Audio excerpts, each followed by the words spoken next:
प्रिय किसान साथियों, क्या होगा यदि आपकी भी फसल ओलावृष्टि से या जलभराव से या जंगली जानवरों के चरने से या सूखा से पूरी फसल बर्बाद हो जाए? तो आपका पूरा का पूरा मेहनत बर्बाद जाएगा। लेकिन यदि आपको उसका मुआवजा 100% पूरी सरकार हमारी दे दे तो आपके लिए कैसा रहेगा? तो आज की ये वीडियो आप लोगों के लिए बहुत अहम होने वाली है। इस योजना के बारे में जानने के लिए आपको पूरी वीडियो इसके लिए देखना है। नमस्कार किसान साथियों, मैं सूरज कुमार आपका स्वागत करता हूं अपने YouTube channel agri knowledge and social work का। जैसा कि आप जानते ही हैं, मैं कृषि विभाग प्रयागराज में कार्यरत हूं और आपको इस चैनल के माध्यम से नई नई जो कृषि विभाग में योजनाएं चलती हैं या कृषि से संबंधित जो भी समस्याएं होती हैं हमारे खेतों पर, उसके बारे में जानकारी देता रहता हूं। तो इसके लिए आप चैनल को जरूर सब्सक्राइब कर लें, जिससे कि आपको समय पर जानकारी मिलती रहे, पीएम किसान से संबंधित या अन्य किसी से भी संबंधित। साथियों, आज हम बात करने वाले हैं प्रधानमंत्री फसल बीमा योजना के बारे में। जैसा कि आपसे नाम से ही आपको प्रतीत हो रहा होगा कि प्रधानमंत्री फसल बीमा हमारी फसलों, जैसे कि हम अपना बीमा कराते हैं वैसे ही हम अपनी फसलों का, जानवरों का, इनका भी बीमा कराते हैं। उसी साथ साथ जैसे फसलों का हम बीमा जब कराते हैं तो उसमें क्या क्या कवर रहता है, कैसे कैसे उसका आवेदन करना है, क्या करना है, तो पूरी बात करेंगे आज। बने रहिए अंत तक। किसान साथियों, पहले हम बात करते हैं फसल बीमा योजना है क्या।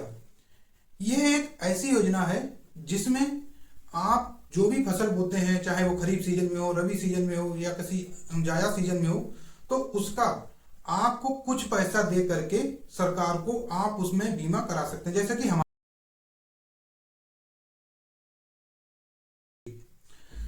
जैसे कि खरीफ सीजन की बात करें तो उसमें धान है, मक्का है, ज्वार है, बाजरा है, अलसी है और सारी चीजें इंक्लूड रहती हैं, जितनी भी फसलें हमारी।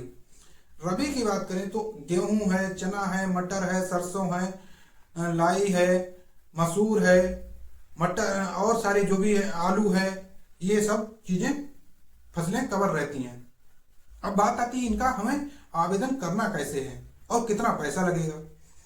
आपको पहले आवेदन की बात करें तो आप खुद से भी अपने मोबाइल से, अपने लैपटॉप से, जहां से भी करना चाहते हैं कर सकते हैं। उसको कैसे करेंगे? उसके लिए आपको pmfbby.gov.in अपने क्रोम ब्राउजर पे या जो भी आप चलाते हो उसे आप डालना है अपने मोबाइल पे और वहां पर लिंक आपको मिल जाएगा। आपको जो भी फसल आपको चयन करनी है वहां सर कर सकते हैं, या और जैसे नजदीकी सीएससी जनसेवा केंद्र पे जा सकते हैं, या आप नजदीकी बैंक में जा सकते हैं, या अगर वहां पे भी नहीं जाए तो आप कृषि विभाग जो जहां पे होगा, उद्यान विभाग होगा, वहां से आप संपर्क करके अपनी फसल का बीमा करा सकते हैं। अब बात करते हैं इसमें आवेदन के लिए आपको कौन कौन से महत्वपूर्ण डॉक्यूमेंट की आवश्यकता है। सबसे पहला डॉक्यूमेंट है आपका आधार कार्ड, दूसरा आपकी खतौनी, तीसरा बैंक डिटेल, चौथा आपका मोबाइल नंबर। इतने डॉक्यूमेंट आपको चाहिए हैं। आप अपना जाकर के जनसेवा केंद्र या जैसे मैंने बताया वहां से आवेदन करके फसल का बीमा करा सकते हैं। अब बात करते हैं इसमें पैसा कितना लगेगा, आपको पैसा कितना देना पड़ेगा। इसमें अगर खरीफ सीजन की हम बात करें, खरीफ सीजन में 2% आपको प्रीमियम देना पड़ता है। रबी सीजन की बात करें तो 1.5%, 1.5% आपको प्रीमियम देना पड़ता है। वहीं अगर नकदी फसल या बागवानी फसल की बात करें तो इसमें 5% तक आपको देना पड़ता है।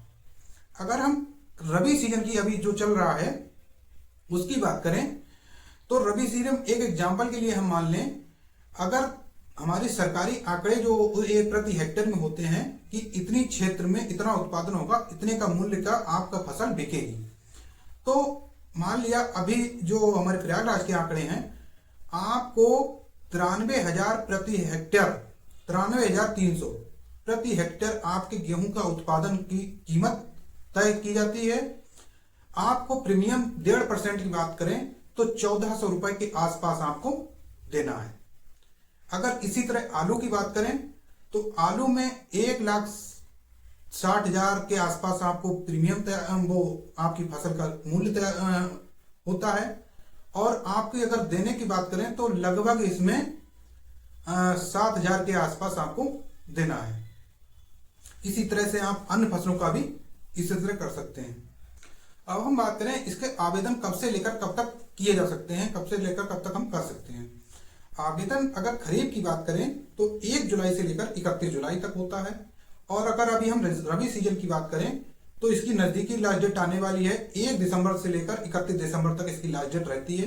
तो इसलिए आप लोग जल्द से जल्द जाइए अपने जनसेवा केंद्र पे या बैंक में, वहां पर जाके इसे करवा लीजिए। अब बात करते हैं हम कि इसमें इंक्लूड किस किस तरह से रहता है, हमारी फसलों को पैसा हमें किस किस आधार पे मिलेगा। देखिए इसमें आपका ग्राम पंचायत स्तर पे और व्यक्तिगत स्तर पर दोनों तरह से पैसा मिलता है।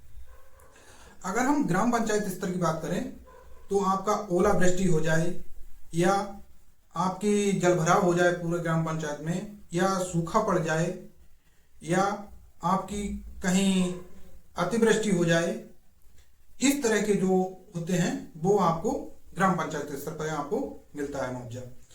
अगर बात करें हम व्यक्तिगत स्तर पे, व्यक्तिगत स्तर की बात करें तो इसमें आपका अगर आपकी फसल जैसे असफल बुवाई जैसे बोलते हैं, आपने फसल बो दी लेकिन किसी कारणवश आपके जल भरा हो गया या आपको नमी ज्यादा थी खेत में या कुछ भी कारण से ही आपका बीज नहीं जमा, तो उसमें असफल बुवाई में आएगा और आपका व्यक्तिगत आधार पे आएगा, उसका मुआवजा मिलेगा। दूसरा, आपकी जैसे खेत में फसल खड़ी है, किसी कारणवश बिजली के तार ऊपर से जा रहे हैं या वैसे बिजली गिर गई तो उसमें बिजली आग लग गई, वो आपका व्यक्तिगत मिलेगा। या आपके फसल व्यक्तिगत आधार पे अब पहले एक ये जानवर का जो वो था कि जानवर उसमें चर जाते थे तो उसके लिए इंक्लूड नहीं था, लेकिन अब हमारी भारत सरकार ने जानवर चरने के जंगली जानवर या जो भी छोटा जानवर हमारे अगर फसल को चरते हैं तो वो भी नुकसान इंक्लूड फसल बीमा के अंतर्गत कर दिया है, तो उसके आधार पर व्यक्तिगत आपको मिलेगा। अब बात आती है इसका लाभ कौन कौन से किसान हमारे ले सकते हैं। तो इसमें छोटे किसान, बड़े किसान, सीमांत किसान, ऋणी किसान, ऋणी किसान मतलब जिन लोगों ने केसीसी लिया है उनका भी वो अपने उसी केसीसी पैसे से अपना फसल बीमा करा सकते हैं।